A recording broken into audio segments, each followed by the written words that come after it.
Hello and welcome back, everyone. Now, I have a plan of action, okay? Going to use bugs to get more bugs, essentially. This episode, I'm going to just straight up all nine, not 10, gold Skulltulas that you can find through the soft soil. That's the goal of this episode, plus a few other things I'm going to mash in there at the end. But my big goal is to do that so I can go through the Skulltula house and do that. I already tried doing this, I'll admit, on the soft soil next to Zora's Domain, which took me a while to realize that that's the only one that doesn't give you gold Skulltula. So I'm going to throw that footage in here so you can see my humiliation. Numero uno. Come on, little babies. Gonna completely ignore me. Gonna completely ignore my commands. I don't know what I was expecting, but let's try it again. There we go. Are they just gonna do that? Are they just gonna do that to me?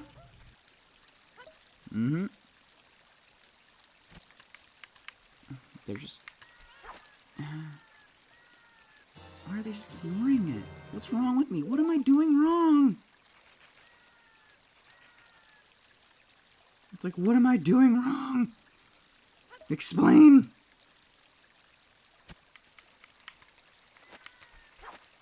Why aren't they doing it?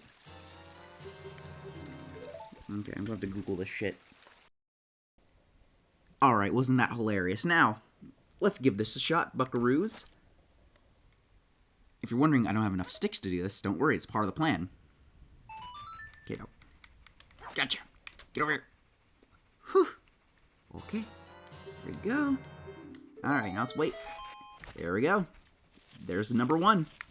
Let's get him. That's number one. Awesome. Now, let me look at my phone really quickly where my next plan of action is. Cookery Forest just beside the cookery shop? Nah. What I'm going to do is I'm going to instead get... I need sticks. Okay, so that's like a huge thing is I'm going to need some sticks for this mission. I'm going to need rupees for this mission as well, actually, because calculating in my head, see like numbers and shit flying around. I don't have enough rupees for oh well, let's get some roops. Come on. Hearts. Hearts. Is there any way to get rupees quick around these parts? I don't know. Wait.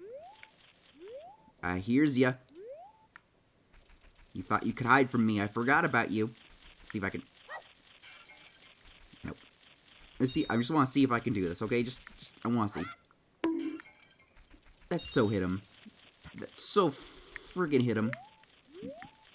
I don't even know if these, like, anything like rocks or shit will actually kill them, but, Oh, well. Let's get ya. Another one.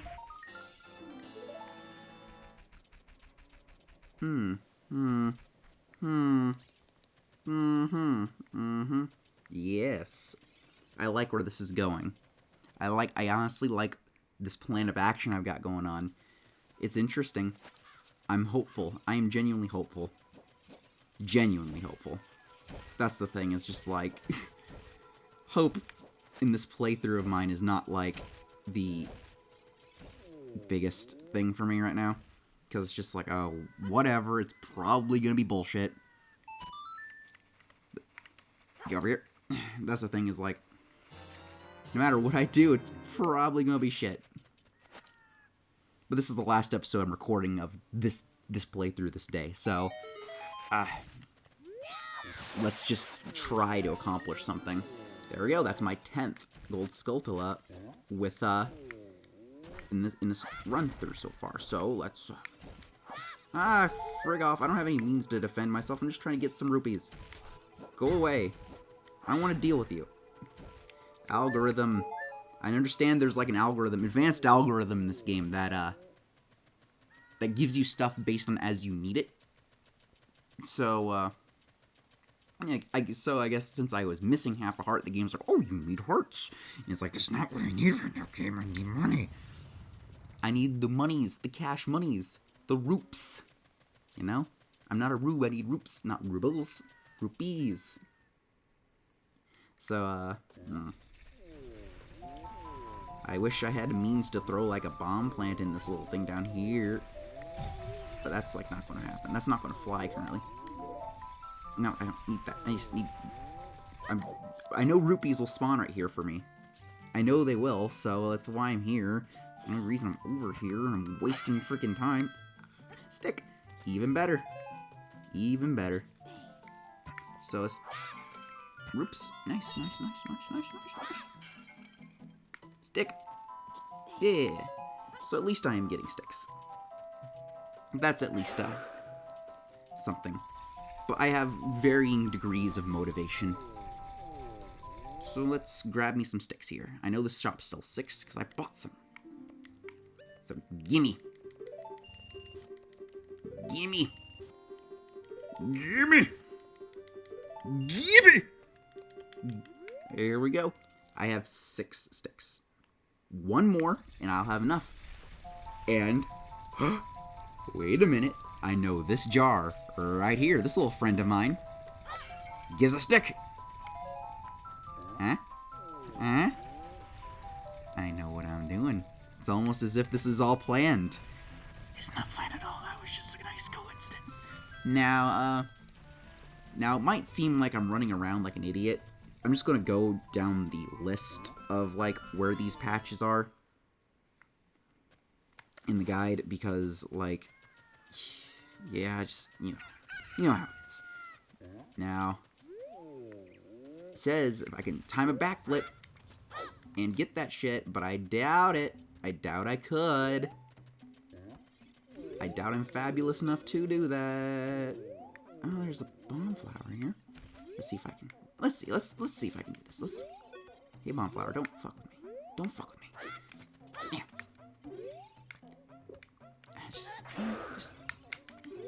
Okay. Let's have a moment and just pretend that I just, like, did something cool. Okay? Let's pretend that I did something cool there just for a minute.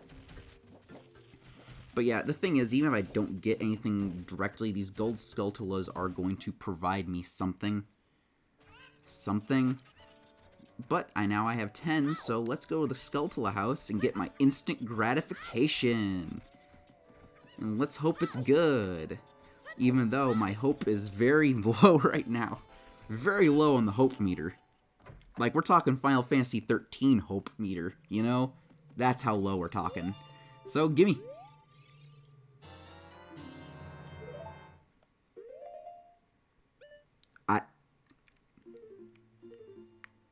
Okay, that's, we're back in business, baby! Baby!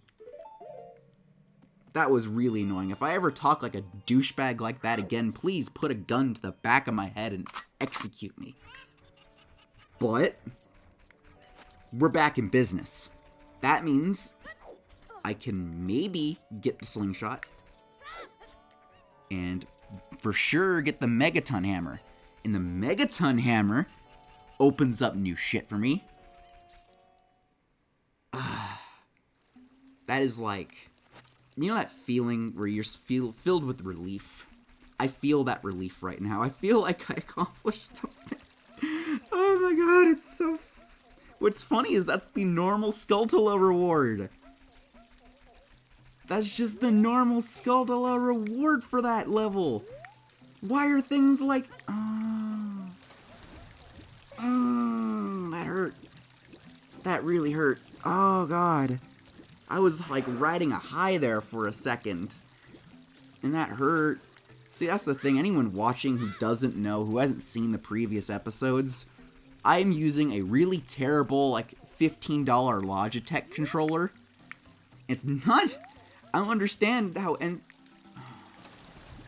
N64 controllers from 1996 are much better than this shit! But, you know, just...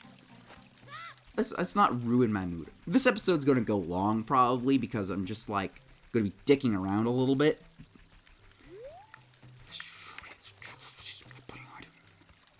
And, okay, let's go. Baby. Okay, money. And, let's do this again, but on this side. I'm not gonna make it. Am I gonna make it? Okay. Now let's serpentine. Okay, there we go. I got some money. That's what's important, because now I can start saving up money for better stuff. You know? So there's that, and it's good. Now I can just continue on my way. So the next step on our itinerary on today's tour of Hyrule is in Kokiri Forest, just behind the Kokiri shop. Let's go. That's today's step on this itinerary. So how's your day going? Like I said, this day is like, I can talk about a lot of stuff right now, actually, because I've got a lot on my mind. Like, you know, it's by this time, you should, like, realize by looking at my thumbnails and what I say and all this other stuff, I'm kind of like a stupid nerd. You know, that's just how it is sometimes, you know? But, like, I like anime and shit. It comes with my age demographic, being 27, you know, Pokemon, Yu-Gi-Oh! Generation. You know, that awkward time period between Millennial and Gen Z, where it's just like, I'm in that awkward time period, so it's like, Yu-Gi-Oh! Yeah, Pokemon, yeah! But then other stuff, like, the 90s kids stuff is just, like, out of my reach, because, like, I mean, I grew up on, like, Ren and Stimpy Show, and, like, Rugrats, and Rocko's Modern Life, but, like, because those were on, but, like, my whole thing is, like, those shows, besides Rugrats, were, like, Rugrats was the show when I was a kid, because pre-SpongeBob, Rugrats was the cartoon on Nickelodeon, so there's that, but I'm getting off track. I'm getting off track. But today, something interesting happened, at least in the sphere of interests that I like. There's this one convention in, I don't know what state in the United States, called FujoCon. And it's like, okay, yeah, this niche. And they had, like, an interview with, like, a specific artist who did The Monster and the Beast. And that's, like, a manga I wanted to read for a while, but I still haven't. And, like, so it's interesting that there was, like, an interview with this person. I was like, huh, that's really cool. I really wish I could have been there. But, you know, that works out. Actually, what's really interesting, speaking of that, I actually do go to an anime convention here in California. And a few years ago, they had a special guest. And the special guest was Toshio Maeda. Now, that's not like the household name in the anime community, but his influence, you know. He's the guy who made Tentacle Hentai. He's the visionary. And he's an interesting person. I went to his panel, and I don't want to spoil what he does at his panel, because that'd be mean of me. I recommend going to his panels yourself if he comes to a convention near you.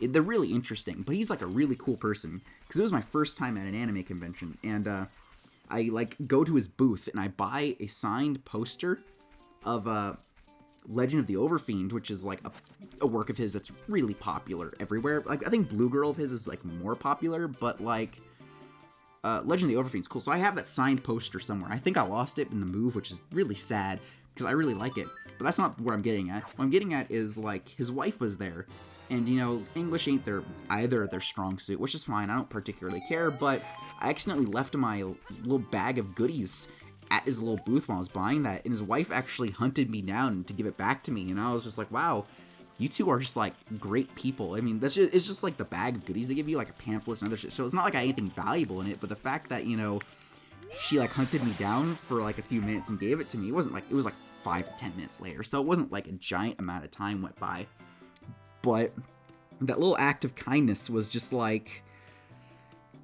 I don't know, it stuck with me, you know, so that's what I'll always remember him and his wife for, and I think that's, like, pretty cool. I don't know. And then besides his panel, he actually really liked the question at his panel that I asked him, because they had open, like, questions, and I asked him, like, because I like comicry and I like Sorry, I'm reading. Right and left and left. Okay. And then, so I asked what it was like to see, like, something you drew as, like, a comic get adapted into, like, a visual media, you know? I thought that was really interesting. I thought that'd be a really interesting question to ask him. Fucker, come on. There, now I don't have to worry about you ever again. That's what I'm looking for right here. And, he said how much he really liked that question, which is really cool. So I was like, oh, I asked him a question that he likes answering. I feel so good. But, like, what he said really stuck with me, because he's like, oh, what I know how to do is draw manga. I don't know how to make anime, so I leave that to them. It's something like, I don't know what to do, so I leave it to them. And he said he watched, like, adaptations of his work, and he was actually really impressed. What did I buy? What the fuck did I buy? I pressed B! Did I buy a stick? I bought a stick. Oh, well. That's combat. But yeah, that's something like Toshio might. So I definitely recommend, if he comes to a convention near you, to, for sure, go to his panel and just buy something from him, because he's like a really cool dude. Because, you know, this whole thing where a lot of people who don't watch anime, and not even that, like, in the general sphere of, like, sexual, like, the word I'm trying to think of a specific word here. When it comes to, like, whatever, the nitty-gritty of things, like, people are very quick to, like, judge others as, like, oh, you're a bad person because you like this, you know? So I don't have that stigma in my head. Like, I can look at people who have, like, other, like, kinks that I don't particularly enjoy, and I can sit there and not go, like, they're a bad person, you know? But I think he really helps with that stigma, because there's, like, this whole thing where it's like, oh, the anime people who watch the tentacle hentai are fucking gross degenerates. But it's like, the guy who made it is just, like, not. He's a genuinely good person. So, it's like, he establishes a really good image for those around him, and I really like that. And that's where I was typically going with that. Well, that's the thing about the anime convention. I have plenty of stories about the anime convention I don't want to just tell all at once, because when it comes to the local anime convention near me, I'm like a semi-controversial figure. I was about to say, not because I don't break the rules, which I do break the rules, but it's not like I'm breaking the rules, hurting or harassing anybody. I break the rules when the rules make no fucking sense and they piss me off, or when other people just are stupid assholes and they piss me off. That's like speed dating. Like, I have stories of, like, how I destroyed speed dating there. And you think, oh, wow, you're the bad person who did that. And it's like, I wasn't creeping on anybody or anything. In fact, I was, like, shitting on the creepos. So it's just like, but, like, I derailed it really badly, because if you don't know about, like, speed dating, especially in, like, the nerd sphere, is, like, really cringe. So I destroyed it, because it's just like, these people just are cringe and gross. And that's the thing, is I don't like that stigma of, oh, the nerdy person is gross. Like, I remember when I was forced to watch Big Bang Theory, under very specific circumstances, I was forced to watch TV. I don't watch TV, because fuck TV. DVDs, cool. I like those. I don't like streaming either, okay? I'm not saying you're, like, jerking off over Netflix or anything. Fuck them. Fuck streaming, especially in the modern era, where every, like, TV conglomerate has to have their own streaming service. I hate that. I hate that so much, because it's just TV channels. The problems I have with TV are now a part of streaming. But what was I getting at? Oh, yeah. What was I getting at, actually? What was the thing I was trying to say?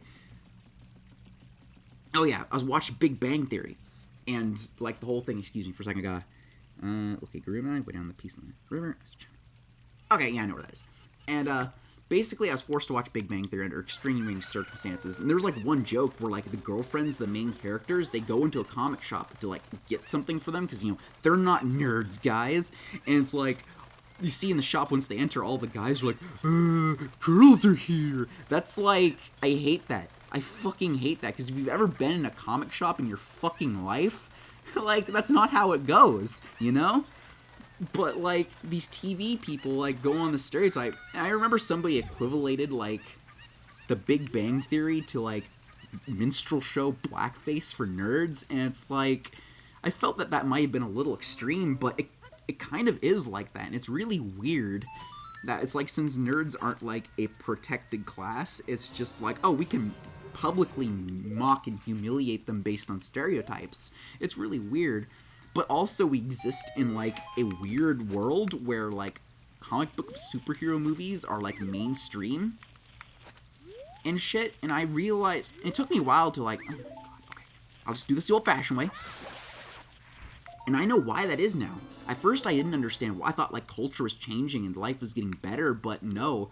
What it is like corporations realize that people who like nerd stuff spend a lot of money on nerd stuff. So there's like, maybe if we make nerd stuff mainstream, then people will, like, more people, we'll be able to scam more people. And that's something that really grosses me out. It wasn't this like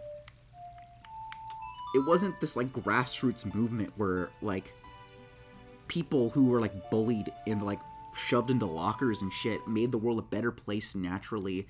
Instead, it was like multinational corporations are just like, these people spend money. If we make everyone like these people, then we'll make more money. And I hate that.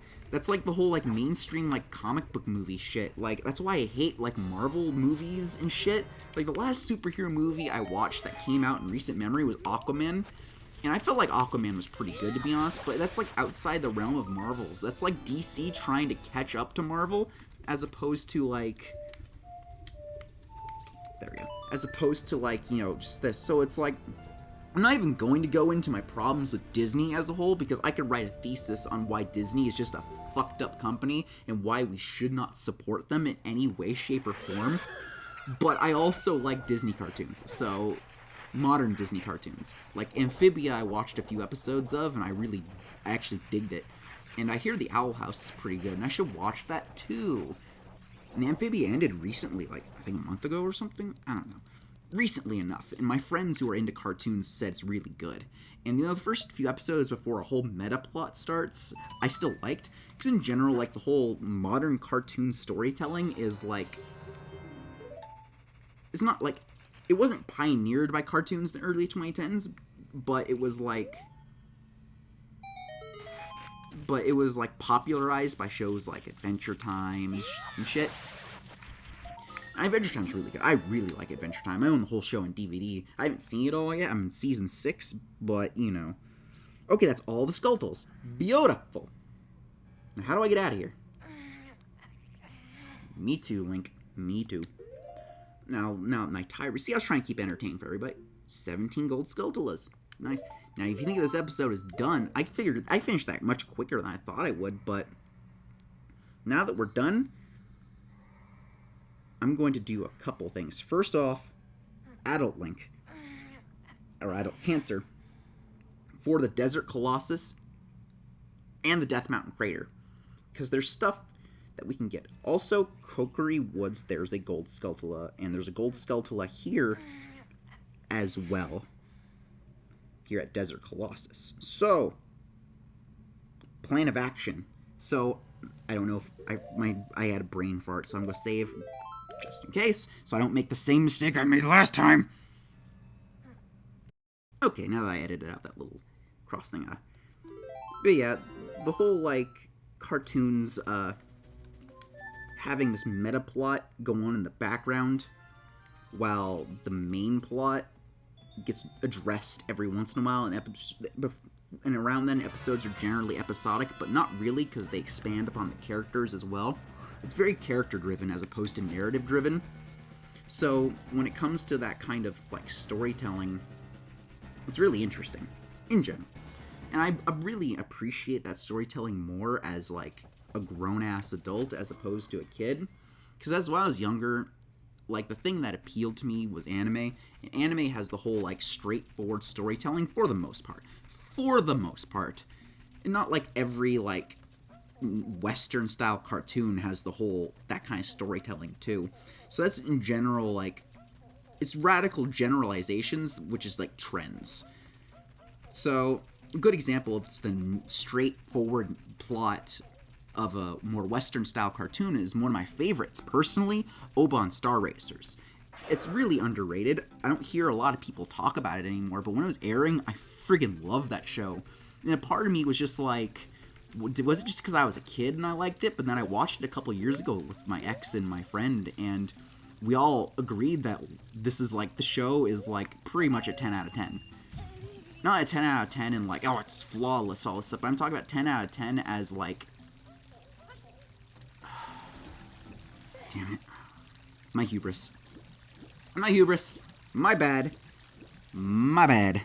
That was my fault. I apologize. And it's not like 10 out of 10 in like a, absolute perfection in every way. It's 10 out of 10 in like, the show had a clear-cut goal. A story it wanted to tell. And it told it. And it told it without fucking it up. And I, in general, appreciate it for doing that.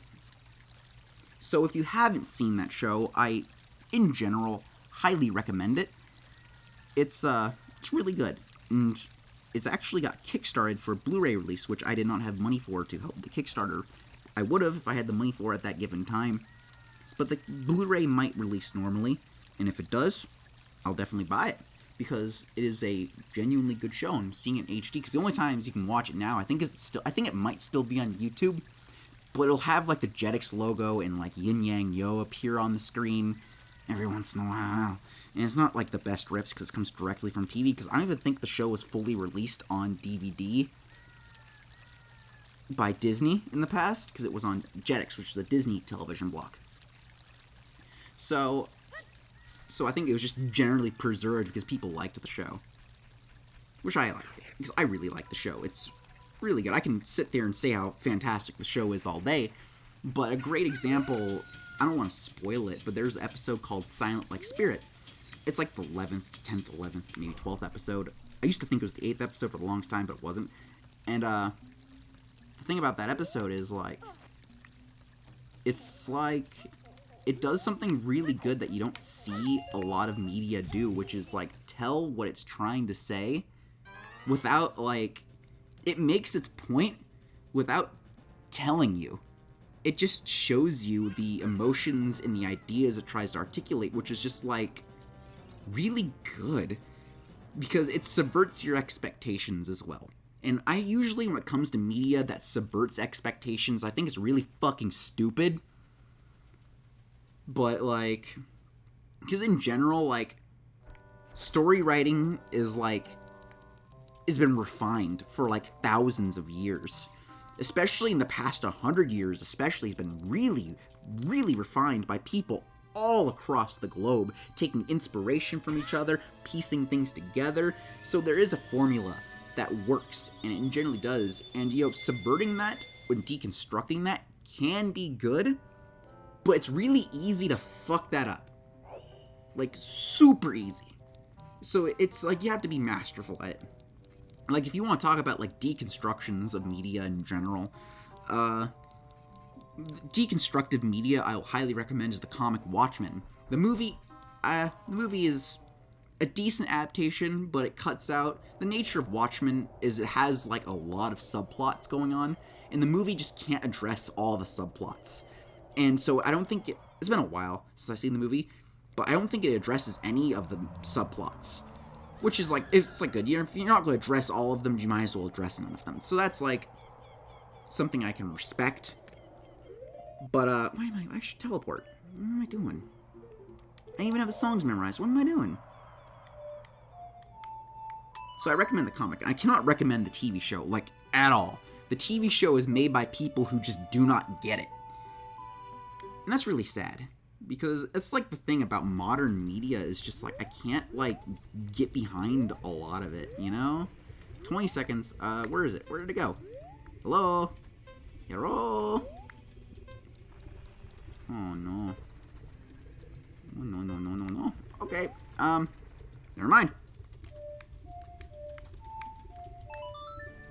But it's like Watchmen show is just like, when I talk about subversive, that's what I mean with stuff that's subversive I do not like. So I cannot recommend that, but the comic, really good. Another piece of deconstructive media I can recommend is the anime Neon Genesis Evangelion. It's not for everybody. The characters can be egregiously annoying as well, but like I feel like it tries to tell its story and it does it pretty well. Ultimately, if you like seen it, and a lot of people have seen Evangelion at this point, so it's like I can't really just say, "Oh, watch Evangelion if you haven't seen it," when everyone's fucking seen it. Where is everything? Like, bruh, where is everything? Like, oh my lord, let me check my little chart really quickly. Really, I'll ramble while I look at my chart.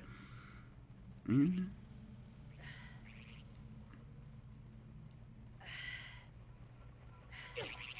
what? Ah, you freaking bird! Revenge! Yeah, right, point blank, right in the fucking face. You deserve it, you little asshole. Give me something. Ooh, a fairy. Gimme. Yeah. Yeah, something fairy. Okay. Fucking. Okay. Let's just look around for the stupid bean plant. Where the fuck the bean plant is? Where did it go? Like, you'd think if you planted a bean in, like, a place, it would just be there. If I could see it. Oh, I hear a bird. I'm gonna give you a fucking bird. I already made that joke before. Come on, spin. There we go, spin attack. Spin attack a few seconds too late.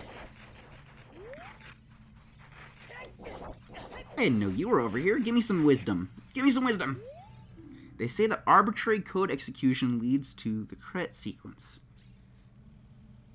Excuse me, but what?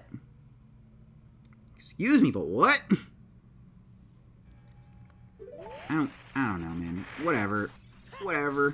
I know I did not turn on glitched logic, so I don't know what's trying to tell me there. But, bean plant, where are you? No idea. How peculiar. Does it just, like, not appear if I haven't, like, done something? Oh god, it's getting dark and I can't see. I've already gone past the 30 minutes. I actually timed things out. That was pretty efficient, actually. I want to see if I can see up there. What is up there? Gimme. What's up there? I can't with all these motherfuckers bothering me. Something. It's something. It might be useful. It's something that might be useful, and that's a problem. That's a problem if it's useful. Whatever. I'll deal with it later. So a bird doesn't fucking attack me. I'll see you all next time. Like, things are progressing finally. Again. Thank God. And probably get the slingshot. Hopefully. I can definitely get the megaton hammer. As long as it's not gonna fuck with me. And I can use that megaton hammer to break rocks.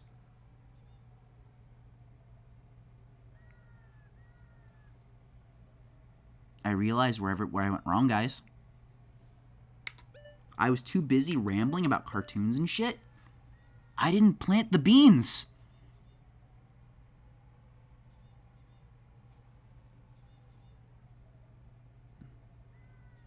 Wow. That was awful. Oh boy. The heat's getting to me, I guess, because it's like 90-something degrees in here. So, like, the heat's getting to me, I guess. In between episodes, I'll plant the beans, and then I'll return and get with those bean plants, both of them, Death Mountain Crater, and here in Desert Colossus. Next episode, I will, yeah, I'll take care of it. I'll just whatever, man. It's whatever. I'll do that in between episodes. I'll take care of it, like, next time I record. It's getting late. It's getting to the point where I'm supposed to cut off my recording. So I'll see y'all next time. Sorry about my stupidity, and I will see you again.